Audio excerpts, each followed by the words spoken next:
Today's postcard is from a town with a tale of two piers, the West Pier and the Palace Pier. The postcard is franked Brighton in Sussex.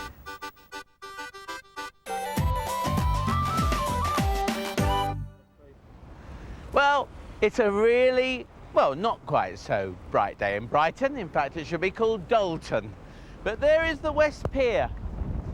And over the years, it's become more and more derelict, and it's known as the Queen of Piers. And it needs to be. Look at that heaving sea. Well, we're heading towards the West Pier, but I feel as though I'm heading towards the ends of the earth here, Rachel. Now we're coming towards, what would this have used to have been? This was the concert hall, and it was, it had various incarnations, but it was obviously, as the name suggests, a place for music. And pigeons, I just saw one. Yes, lots of pigeons, yeah. Oh, goodness. Oh, I don't like pigeons. I hate pigeons, and I'm full of like Alfred Hitchcock, the birds. Oh dear, for you. Well, we made it to the concert hall, and I'm surrounded by pigeons all watching me. I tell you, like the birds, just like the birds. They're waiting to swoop in on me and Rachel. What was this place in the concert hall? It's literally what it said. Yes. They had concerts. Yes, yeah, exactly. And it had, in its final stages in the 1960s, it was a venue for old-time musical, actually. So that was the last usage of it. But no, it was originally built as a concert hall. Why did it fall into rack and ruin? It was gradual neglect after the war. English seaside resorts having to compete with cheap packages after the war, so you know that gained in popularity. And the company that owned the pier really didn't invest real money, decent enough money to keep it going, and didn't have good enough new ideas, really, in my opinion. And so over the decades, it gradually declined and declined until by the early 70s it had become a dangerous structure and had to be closed. Very, very sad. So we're on here now, a dangerous structure, hence we're wearing life jackets and hats, and not the sort of garb you'd wear for a nice day out. Not really, no, not really, but not for much longer with any luck. You know, the restoration should be beginning soon. So. Well, let's walk along here, because there's another building up there. Whether we actually get to it, Rachel, I God. don't know. We'll see how we go. But how have you now managed to restore it? Well, so far we've had £1 million, or just short of £1 million from the National Lottery, which has meant that we have been able to perform some what we describe as emergency works to hold it up, to make sure more damage didn't occur. But we are expecting to get up to another 14 million from the lottery, because we've also found commercial partners who will be putting in about £10 million.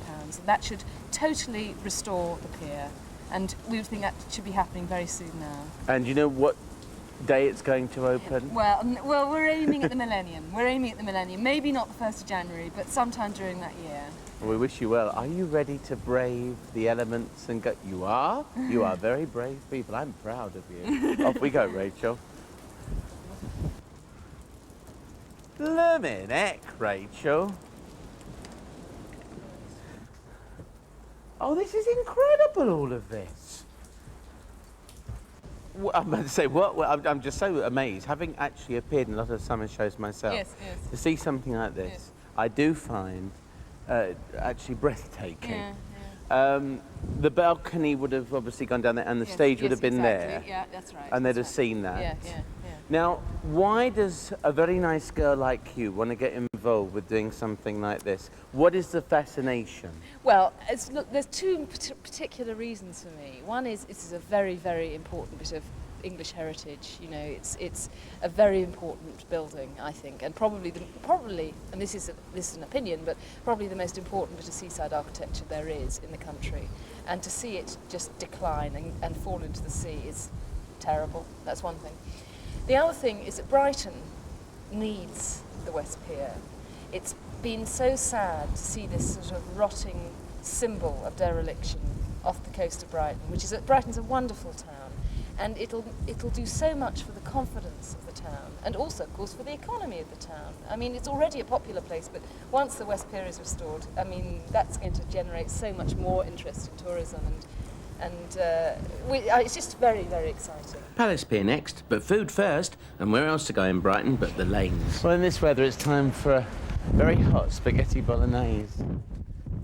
And I'm going to meet Martin Cirque, head of Brighton and Hove Tourism, whose job it is to bring in the visitors. But who made it fashionable? Was it King George IV? No, well, George actually came because it was already fashionable. It was a guy called Dr. Richard Russell who invented a seawater cure, which he, of course, being a very clever marketeer, insisted that you could only take this seawater cure in Brighton. And he would have these very big burly women who would grab the clients who stayed in his hotel, because of course it was desirable to stay en suite, and they would drag these people down to the seafront at about 2 in the morning and dunk them in the water when it was at its coldest, and then force them to drink hot, boiling hot seawater by the pint, mixed with various ingredients which I really ought to remember, but it included cream of tartar, prepared viper flesh, squashed up wood lice and various other fine delicacies. And I understand that George tried it once and then decided that the rest of Brighton was very fine, but the seawater cure could go and look after itself. Well, after that great big pile of spag bog, I think it's time for a little constitutional. Oh, this is lovely now, the sun's coming out. Oh, there we are, fresh, delicious whelks, cockles, mussels and prawns. That's real pier food. Now, is this the one by Graham Greene? This is certainly where, of course, that novel was set. And the Indian palmist.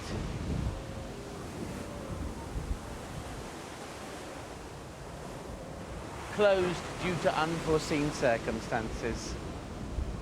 The old ones are the best.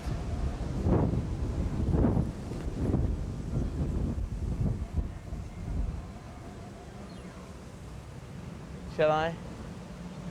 Oh.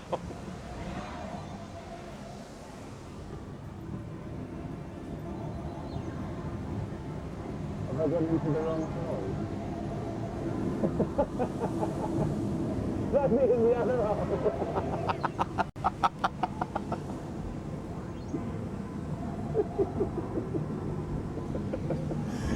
You make me do some stupid things.